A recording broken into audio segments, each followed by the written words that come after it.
Expenses can also be recorded from the Expenses page in VRTrust. We select Expenses in the left-hand menu and add an expense by selecting the blue button in the top right-hand corner of the screen. In the Settings section, the Repeat field lets us specify the frequency at which the expense should recur. This field defaults to No Repeat for one-time expenses. Select how often the expense should occur by clicking the drop-down menu. The Date field is used to record the date the expense was incurred. This date determines the monthly accounting period and the statement on which the expense will be included. The bill ID is optional and can serve as a unique identifier for the expense, like the invoice number from the vendor.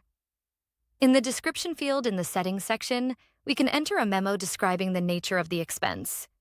We can add more details in the line-level descriptions in the Expense Line section. In the Payment section, we choose either paid or unpaid. If we choose paid, it means the expense has already been paid from our bank account. Selecting unpaid means the expense will be paid later. These expenses are tracked in the Accounts Payable ledger until we mark them as paid. The payment date is when the expense was paid, which can be different from the date the expense was incurred. Separating the payment date from the issue date lets us record an expense before we actually pay for it. The payment date sets the transaction date in our accounting records. The bank account field will be the account from which you paid the expense. Select your trust account if paid from the connected account on your bank reconciliation page.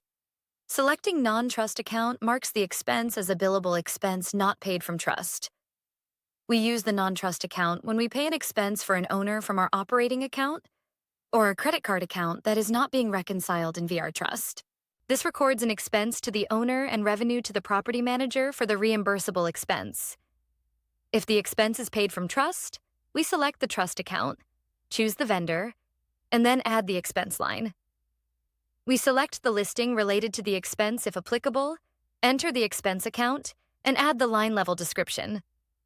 If the expense is billed to the owner, we select Bill to Owner. If the expense is a property management expense, we deselect the Bill to Owner box. We can add multiple lines to split the expense as needed.